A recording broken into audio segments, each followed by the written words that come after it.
So I'm pretty impressed with all the stuff that AI can do, honestly. And that's what today's episode is about. We're going to talk about how two regular people who are not techies are going to like figure out together how do we use AI. So we're already using it, obviously, and I have my experience with kind of building out Shift 12, which is all about like AI coaching and other stuff that we can kind of touch base on. But it's pretty interesting because everywhere you turn, every conference I go to, it's AI, AI.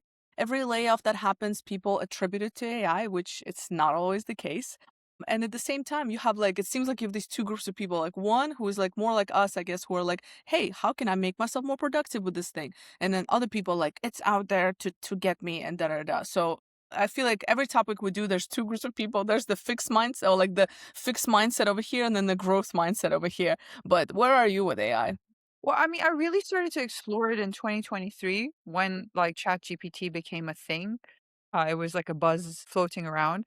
And more so in 2024 and 2025 is where I really decided to delve into learning how to prompt because at first I didn't even know how to use it. And when I think, again, I'm not sure if everybody did this, but like when you first start, you just put something in it, it creates something for you. You're like, oh my God, this is amazing. But that's the ignorant side of thinking that, oh, it's just that simple. You really got to teach yourself how to prompt. So if I were to say, how has AI improved my life as a professional? It's just cut my administrative workload in half. And I really, really appreciate that because I don't need to sit there and do things that I used to take hours and hours. Now I can just very quickly have output and spend more time strategizing. And another thing is, I like the fact that it helps me strategize more effectively, or it allows me the space to strategize about things that might not be my domain, but it helps me to educate myself and then go deep into strategizing. So I think everything, like everything in life, in moderation is the right way to move forward with it. Yeah. I mean, same here. I was very cautious because like, how much do I want to share? Like, what do I want to share? And then I'm like, I'm not sharing anything like confident. Like, I'm just using it for brainstorming. But there was a point where I was like, like, I don't know, how much do I talk to it? But now I'm like best friends with my Claude. You know what I mean? And then like the more of a relationship we build, then there's like Claude chat, then it's Claude work, then it's Claude code. Like, it's wild. Did you see the one that I sent you, the Anthropic classes? Did you get a chance to look through those yet? No, I haven't looked through it, but I definitely feel that Claude is much better than ChatGPT. What I really do ChatGPT is a yes person. ChatGPT was a good introduction to the world of AI, but it's very flat if I am to be honest. I like to use ChatGPT to help me prompt Claude. That's the way Hmm. I work at those, you know? And I feel like ever since Claude came around, they've kind of changed certain things within ChatGPT. The amount of, let's say, free access you get to it has changed now. I mean, I can't recall this, but if my memory serves me right, before when you started out with ChatGPT, they didn't have those time limits, right? And I think because maybe Right. perhaps Claude implemented that, then ChatGPT started to do that with their free version. But again, I could be imagining this or hallucinating about it, but that's what it feels like. But I do really enjoy working with Claude. Now, do I give it access to everything? No. I still just work on it as it is. I haven't connected it to my Excel or my PowerPoint or my Word.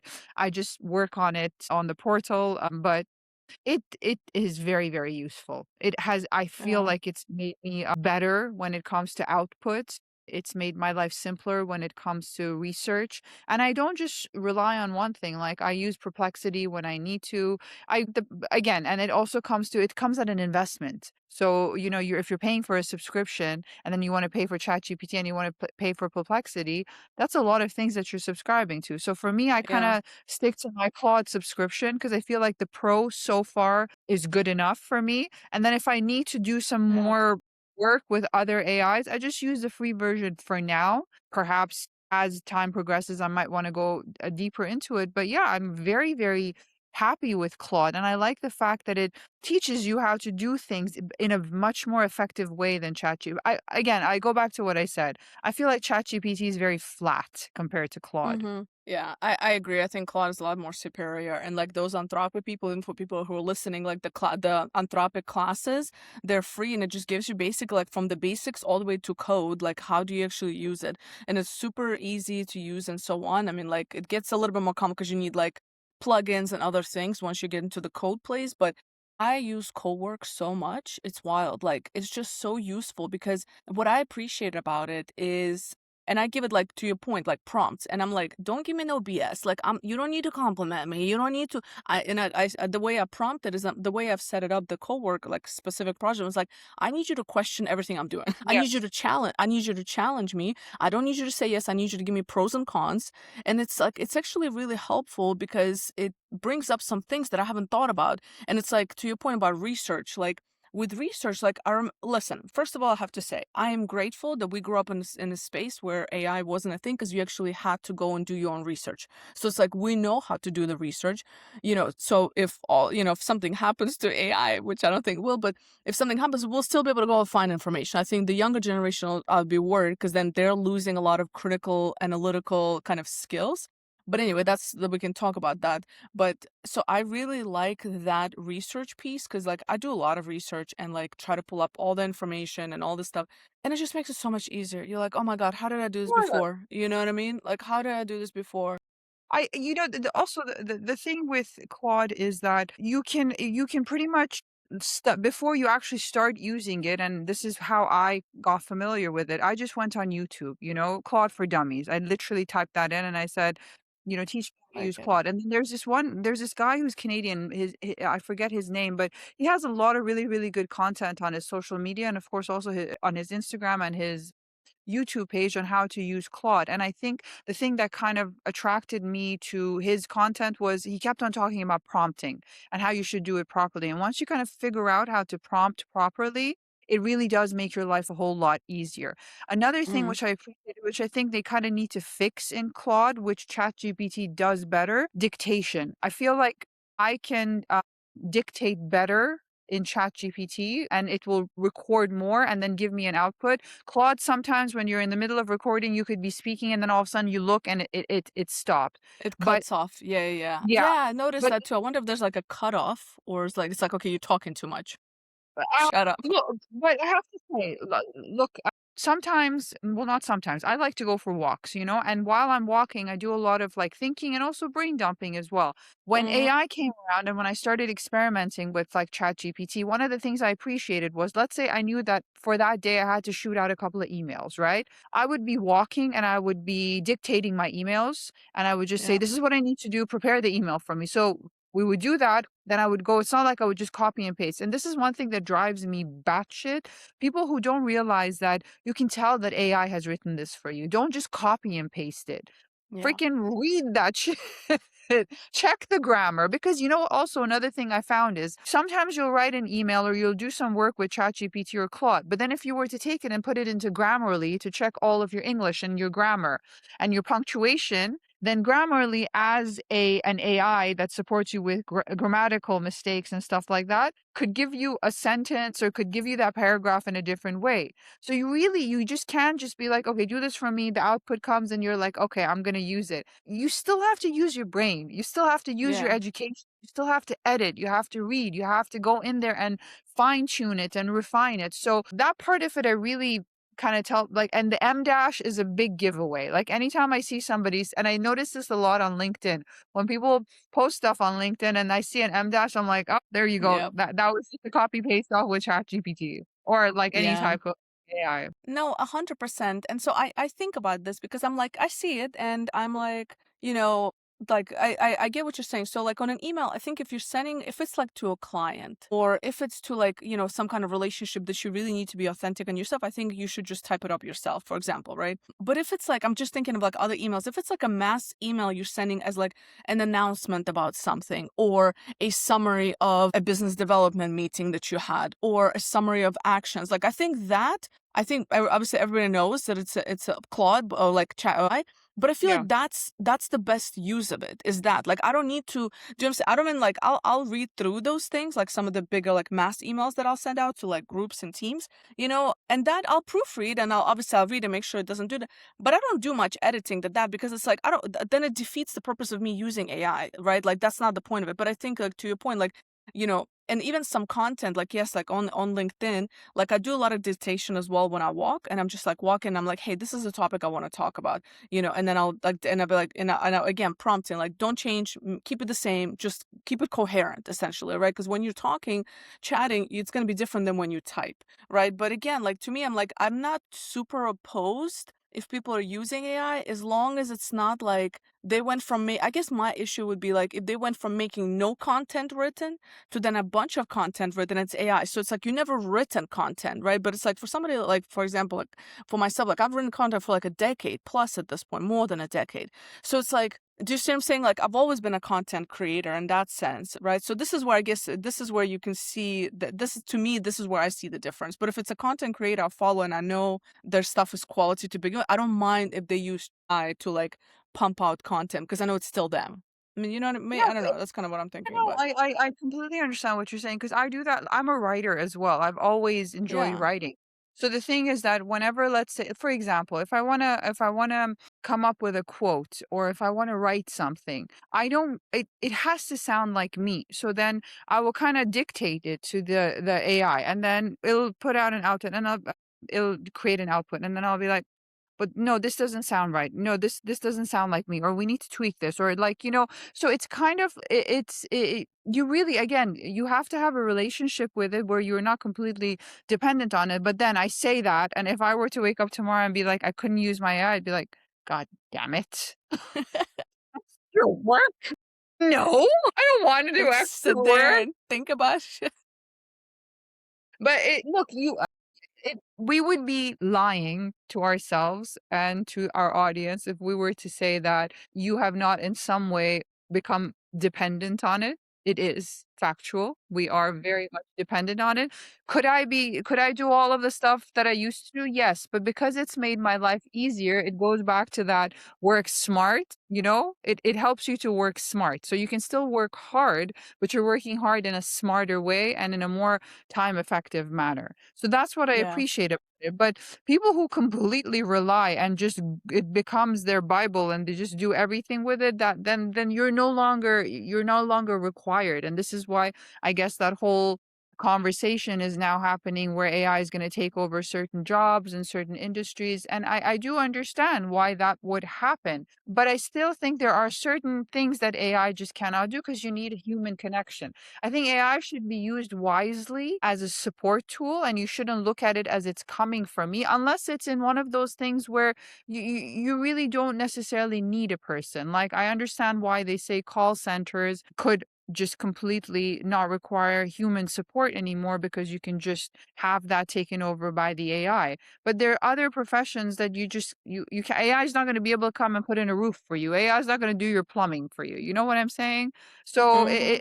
it has its pros and it has its con. You just have to learn to use it effectively and not get addicted to it because there's some Yeah. people who use it as counseling, and that's just I just don't get it. I don't know how that would work. Yeah. No, I think there needs to be a balance for sure. And I think like again, as adults that have grown up without it, I think it's much easier in a way for us to be able to balance. I'm worried for the younger generation that grew up with it and that's all they know.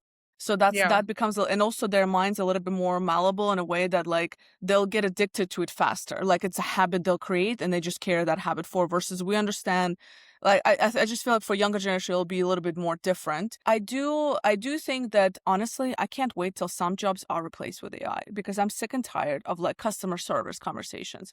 I really am, respectfully to everybody who's in those jobs. But it's like, at least in the US, like customer service in general just gone down. Information has gone down. Like, I'll give you an example. Like, let's say you call, this happens so often. This is like a perfect example. Like, you'll call an insurance company to check about a claim, for example, right? And the person you're talking to won't give you the right information. Then you call they'll give you some information. You go to the next person, you call the next person about the same question. They'll give you different information. You will get three different pieces of information from the same people that's supposed to be answered. So how are you supposed to get to an answer versus if you put it into AI, it's like, Yeah. here's actually what you need to X, Y, Z. So because a human being behind certain jobs doesn't have all the information, unless they want to be really great at that job, they just don't have all the information. Same thing I can say there's a case for doctors. right? Especially like for doctors, like in the US, again, unless you go into like a functional health doctor, if it's a regular doctor, their job is not to do preventive care. Their job is to make sure that they're treating your symptoms. So they're not even trained in their brain to go beyond the conversation that they want to have. That's it. It's like a 5 minute visit and you're out. That's not, this is where I would love to put all my test results into an AI and for it to tell me what discrepancy do you recognize? Like literally, like this is when you see this in China and other parts of the world where they have, machines that you can walk in and gives you that analysis and AI that analysis. Yes, like this is where like there's a case for that because I think there was also I was listening to a podcast and they were saying that to become a doctor is like easier now than it was like 20 years ago, right? Like in terms of admission and the test scores and so on. So it's like maybe I don't know, maybe it's fake news, but I think it's correct that it's just easier to get into certain jobs these days for different reasons. But it's like I don't I this is where I don't mind if my doctor uses AI to help them make their job better, to give me as a patient what I actually want out of that visit. Versus being limited to that person's brain and information they have. You know what I mean? You're I think it also comes down into how AI is implemented. I can see the UAE is doing a fantastic job when it comes to the implementation of AI within the education system. They're very, very, very pro AI. And the way in which, like, I was shocked at how my daughter was using Canva. I still haven't figured Canva out. Okay. I'm still trying. She came and she was showing me the presentation she did. I'm like, are you using Canva? She's like, yeah. I'm like, how? She's like, we learned it at school. And then she showed me the presentation and I was just like, and I'm like, Yeah, can't even get the basics down. But it just goes to show the 45 versus 12. But it's the way in which it is being set up by the the country school. as a whole, Yeah. and the way in which the governmental entity responsible for like the Ministry of Education is trickling it down to all of the different types of educational institutions and how it's being implemented into the way in which children are learning. For example, my daughter doesn't carry books back and forth to school. She has her tablet, and everything that they're doing is on that. And even when they're going through lessons, everything is being done through that. For us, it was different. We carried a lot of books to school and a lot of books home, and our heads were crammed. So it's a different way of learning. But I think that, again, I can only speak for how the UAE is implementing it. I don't know how it's done in the US. I know that I do see online a lot of like content where university professors are losing their shit because people are using AI to submit their papers and they have these detectors in place when they're checking term papers or like research papers to see if there's plagiarism. And it's a whole different kind of way of learning for sure. And yeah, you could say that it has made it easier for people not to use their minds to be able to do what we were forced to do, get up and go to a library and go and dig the books out and look through those drawers and cupboards to get the right source material, to go find the book in the right place and then mark everything out, write it down, and then type it in. So it is a totally different way of learning. But I think, again, everything in moderation. Is it Right. good for you to learn how to use it properly and effectively? 100%. But should you be completely reliant on it and not be autonomous in the way in which you produce and think? No, then what's the purpose of Right. there goes creativity down the drain. No, 100%. I think everybody needs to understand how they can use it to make themselves productive, but also how they can use it in their jobs. I think that's the difference between you versus somebody who gets laid off type thing. You know what I'm saying? Like I think that's the I think you have to know it. And yeah, moderation is key. But I'm also thinking like, most of my competition out there, and I'm a competitor, they're probably using it to their advantage to build their businesses, to automate stuff, to cut down costs. So I'm like, yeah, I want to be using it. Like I want to use it. Do you know what I'm saying? Like I'm a fan. I love it. Sign me up. But to your point, like where do you use it? I think this is where discipline comes in. You have to check with yourself. Like, okay, should I just do this one myself? You know what I mean? Or does this email need to be an AI email? Or should I need to, or do I just pick up the phone and call? Because that's also easier to just send an email sometimes versus a call will make a better relationship with that client or whatever it may be, right? So I Also, think you have those things, sorry to interrupt you. I think also you have to, like, let's say you're in the type of business where you're constantly getting proposals that you have to assess, and then based on that you have to decide what you want to go ahead with. Instead of spending hours and hours, you can take those proposals, you can put it into your AI. You can prompt your AI to give you the feedback on all of those proposals, do a comparative analysis, just keep on working at it. And you could bring that time of all of that work that needed to be done that could have maybe taken you 4 to 6 hours. Maybe you could do that in 2 hours and then have it prepare a presentation for you so you know exactly what's in front of Yep. you, right? It's more about being efficient. Yeah. You have to be efficient in the way you're in your relationship with AI. But at the same time, you also have to be careful about the fact that you shouldn't get too deep into having a personal relationship with your AI. People using Listen, that AI is for coming. That is coming. It's I crazy. Go understand if ahead. you get Yeah. a lab report and it tells you the basics, but I would like to have a doctor tell me that as well. I get it. I mean, if the AI is made by doctors, is for doctors, and it is like you said, you want to know what's going on, then that part of it, great. But if you're just gonna just be taking something and putting it in there, it could give you wrong information and you could just like start panicking, or it could give you information that you take as okay, all is good, and then you miss out on something that creates a Yeah. problem later on. So again, everything in moderation. Use it as a tool. Don't let it be your crutch. Yeah. Use it as the tool to optimize. Yeah. So speaking of relationships, you ever watched that movie Her?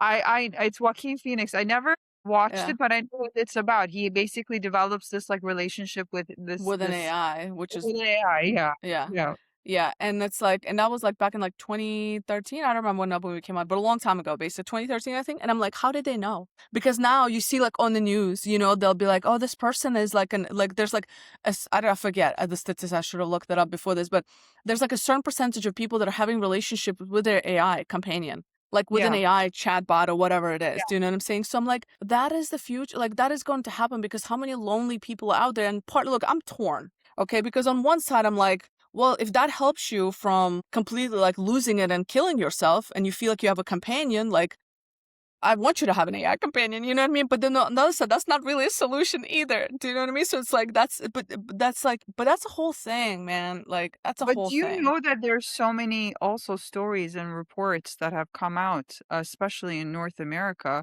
where people have used AI to self-delete, which is Yes. also very, very unhealthy, right? Because Yes.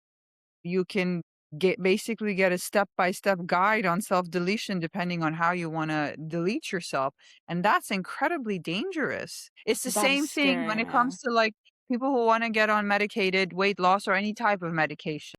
They'll instead of going to the doctor, they'll skip it and they'll just do all the research and they'll start dosing themselves because their AI told them to take this dosage, and it's like, "Well, did you go and do diagnostic testing to see if Mm-hmm. medication works for you before the protocol that AI gave you? Or if you Yeah. generated a protocol through AI, did you run it by a practitioner to see based on your, medical history, family history, lifestyle, if this is something?" So it's a fine line, Yeah. You But it just goes really, back really to like mental health. It's mental health though. You know what I mean? Like if you were you know what I'm saying? That's like the like if we look to like what is the cause like what is the cause of you using it in a crazy way or in a way that's not that I feel like at the end of the day like the core base is like mental health of the yeah, person, but I which we mean, know is look, a everybody huge thing. because the pandemic was such a huge experiment, a lot of people that Like once we it's an came out experiment. it was. I mean, look at it was a huge experiment in Yeah. control. We really Yeah. were controlled depending on what part of the world you were living in. Control was different on how it trickled down. But when people came out of it, everybody was so used to being behind a screen that nobody knew how to have a conversation with somebody right in front of them.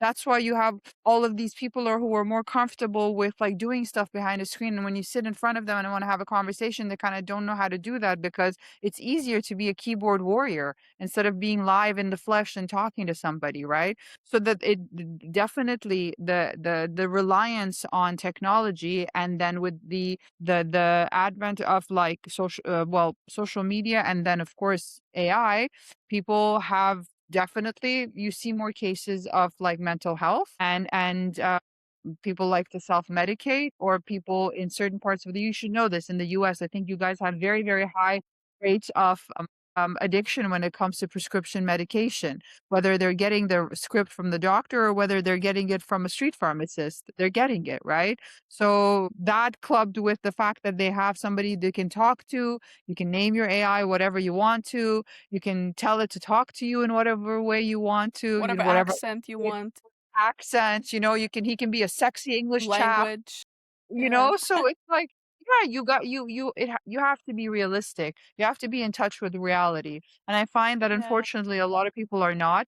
And then there's also another evil side to it, which I think became very prevalent with all of the things that were happening in Q1 of this year. They're the bots, people assume that they're having conversations with other people when it comes to something that's a burning topic, but they don't realize that these bots that are coming for them that have been programmed Yeah. because again, it's another social experiment. Yeah. That's crazy. I think I don't know, again, percentage, but it's like a lot of the comments that been like conversations that happen on social media, whether it's Instagram or Facebook, is like fake. It's just bots. It's Yeah. not even real people. Like it's not real people, and then yet they're like, you know, just doing whatever to what's the word I'm looking for? To like anger you basically and get into these Yeah. back and forth. But it's just a bot. Like it's crazy. Yeah. It's crazy that we It's fall called into it. It's called rage baiting, right? And like, Yeah, you rage bait someone. Look, even when it came to us starting this podcast, I remember I've never done a podcast before. I didn't know anything about anything. So did use AI to kind of help me, give me a guide on how I should go about it? Not even what to do. First, help me how to think about wanting to do this, right? That was even yeah, like the first step before the first step, like how do I think about doing this? And then I slowly started to develop things and I was like, okay, well, what's the next thing? And what's the next? And I think one of the things I like to do is again, if I depending on whatever AI I'm using, I kind of like to play it against each other. I'll take content from this, put it in that, and be like, what do you think? And then I'll take content from this and put it in that. And that part of it, this is another thing. I think we touched on this in another episode where it came to when you want to fix up your resume or your CV, however you want to refer to it, that can be endless because you can just keep on going and going and going because they forever. always tell you, oh no, this can be improved and that can be made Yeah. better. This should look like this. So I'm curious, being in your profession, like how do you feel like in your domain, is AI positive? Is it negative? Is it something that is like in between? What are your thoughts on that? Yeah, so from a recruiter standpoint, what I can tell you is that the number of applications we now get is significantly higher to any job. And that is because it's much easier to use AI. A lot of people are using AI to either automatically send applications or they can, because they're spending less time at actually tailoring their resume, because AI does it for them, they're able to apply to more jobs. But the problem with that is that it takes away their what's the word, like ownership of actually reading the job description and saying, do I actually match? They just leave it up to AI, it seems like, and then just the influx of stuff. So, and we can tell, like, the biggest mistake a candidate can do is like they submit a resume, you can tell an AI wrote it, right? Yeah. And then they don't even know what's in there. So when you're interviewing them and you're asking them about a particular bullet point on that resume, they don't even know it's there. So like Mm, again, in moderation, but also with your own brain. And also, like, just because it's easier to apply to a bunch of jobs, don't do it. And that's what, like, a lot of people do. They're just like, listen, part of it is a numbers game, but also it is hurting the overall market because now we have way more applications because it's easier to just disperse those resumes, right? yeah. Without even reading the job description. There's so many tools now and etc., which is why now a lot of companies are starting to use like AI interviews because they're Yeah. trying to, instead of just reading resumes, they actually want you to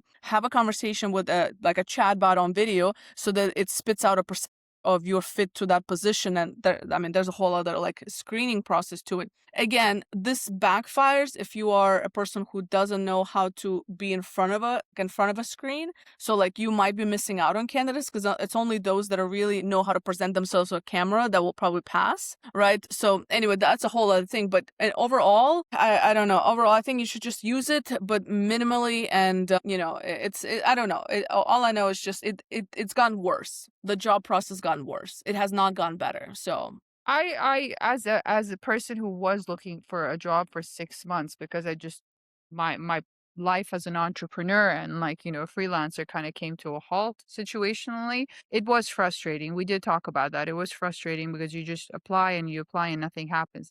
But then at the same time, I also feel like it also makes you work a lot more. It's just like, man, I just want to submit my resume. Just help me submit my resume. You shouldn't make me jump through so many hoops. So it can have its pros and cons from the recruiter's side, and it can have its pros and cons from the person who's applying for it. But I think it's become one of those things where it's part of the game. You got to learn how to play it, and you got to Yeah. learn how to use it to your advantage. But at the same time, you shouldn't get too caught up in it either. And I think Elon Musk just tweeted something, although I'm not on Twitter or X or whatever you call it, but he was like, people who regularly post or who post LinkedIn are just cringe. What I thought was really funny because I was like, dude, your entire existence, besides the fact that what you've done is kind of cringe, but okay. But look, AI is not going anywhere. Yeah. It's here to stay, and it's only going to accelerate.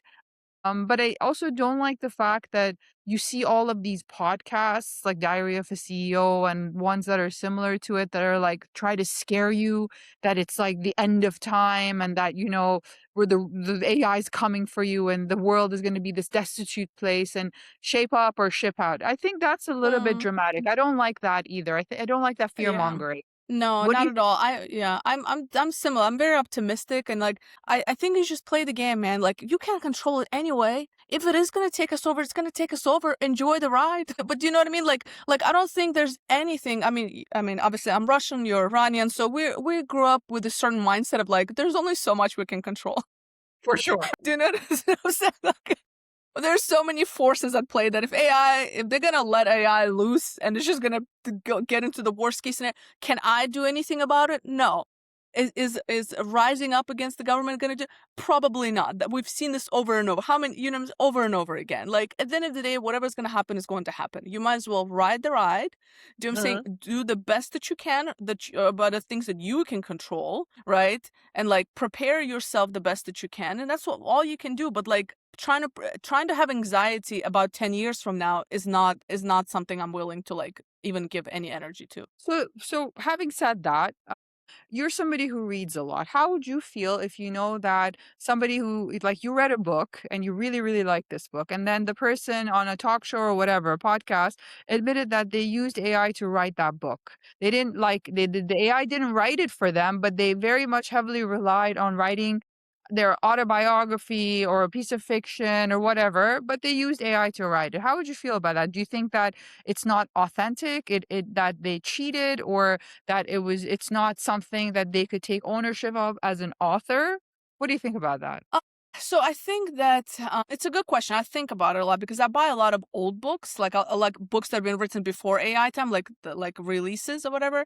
And I do think about it. I'm like, what if this was AI? I think if it's a fiction, I don't mind. I Okay. think fiction because it's like I don't mind. It's a story, and like if I'm entertained by it, it did its job, right?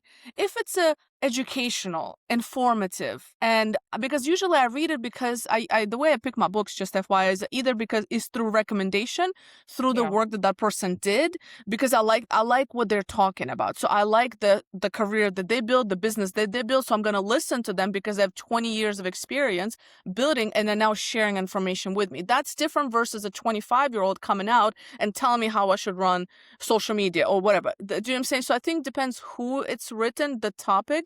I think fiction, I'm okay. But if it's like educational, I want to know who you are because I buy books a lot of times, not just on topic, but I look up the author and like, who is this person? Do they have any business talking about X, Y, and Z? So that's how I pick my books in general.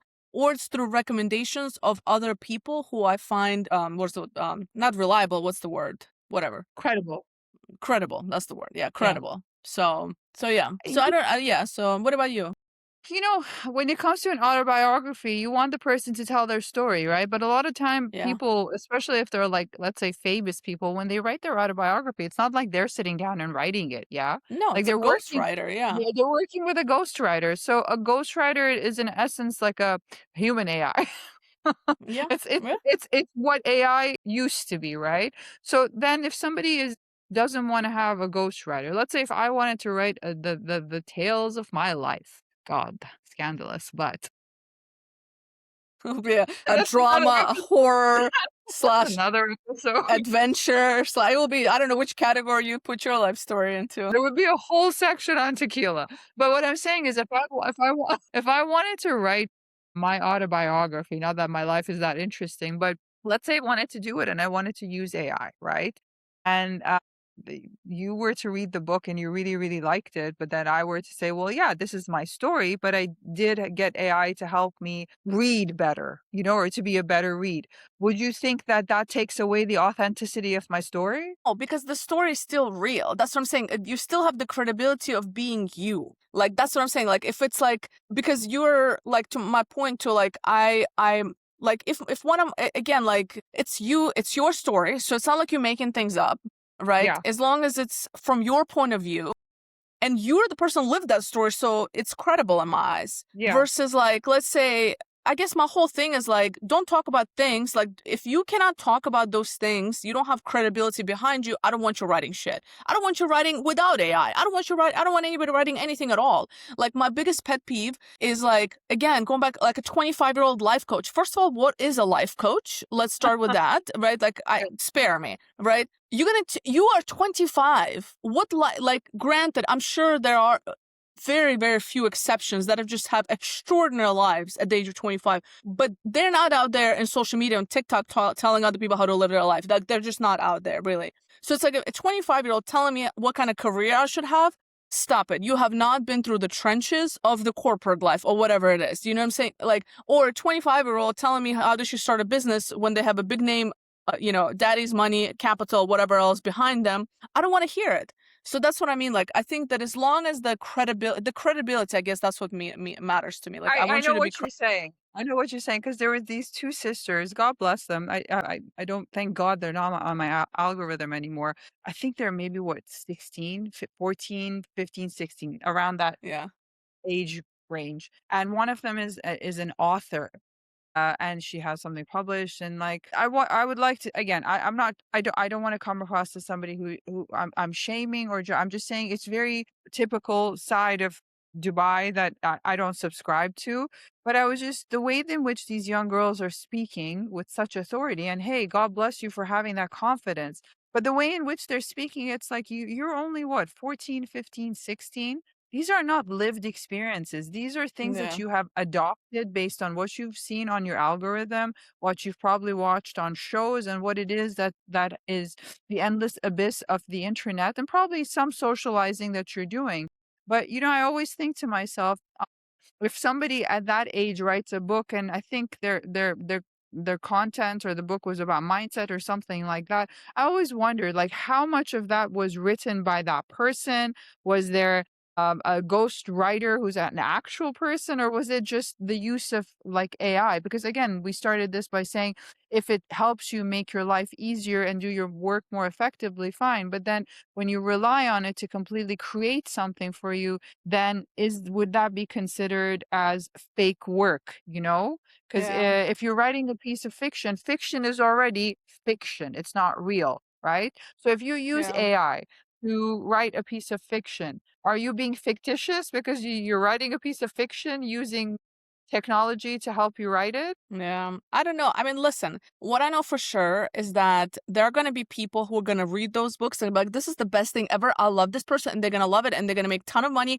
More power to you. I think, like, to each his own. I think just do you, Like, Rashad always says, he says, let live, live. I said, leave people alone. Let them, if I start talking like, why is this, like, who cares, Elena? Like, just let them live. Like, let live, live. You know what I mean? Like, you do you. You don't like it, don't do it, And I think that's going to be like the bottom. I think there's going to be a lot of people who are going to subscribe to some of these things.